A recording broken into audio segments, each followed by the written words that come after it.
Dear brothers and sisters, what happened on March 29, 1640 is truly incredible. An extraordinary miracle that has been studied, analyzed, confirmed by reputable eyewitnesses, and even validated by a notarial act. It becomes even more remarkable because, according to the documents, a young peasant, after the amputation, miraculously regained his leg. Before proceeding with this extraordinary testimony, I invite you to subscribe to the channel to stay updated on new videos and join the community of faith. Miguel Pellicer, around 20 years old, was working as a farm laborer on his maternal uncle's land. In July 1637, he was working in the fields as usual when, due to his carelessness, a cart filled with grain ran over his right leg, fracturing his knee.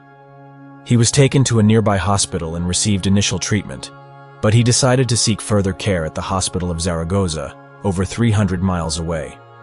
His intention was to entrust himself to the Madonna, so he stopped at the sanctuary of Our Lady of the Pillar before reaching the hospital.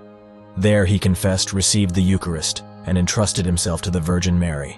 In the hospital, the doctors observed that the leg had developed gangrene.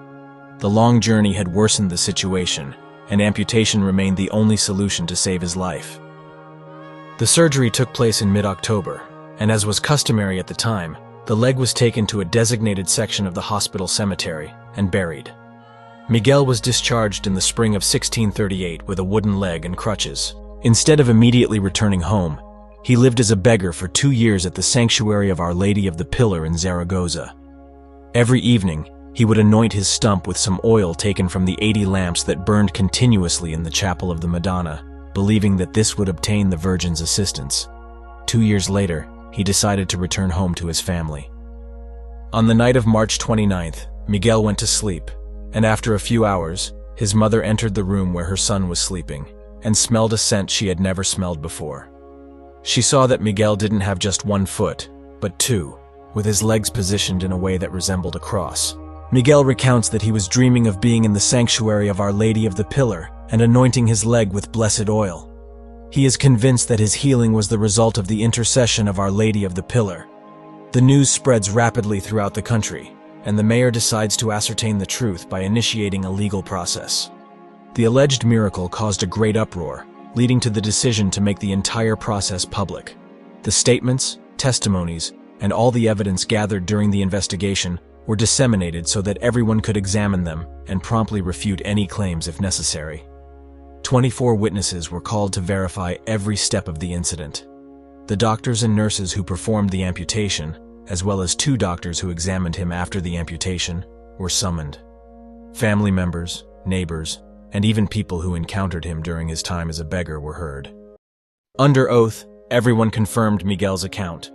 The story gained so much attention that King Philip IV himself wanted to meet Miguel. After hearing his testimony, which was corroborated by the highest Spanish authorities, the king knelt before the young peasant and kissed his scar.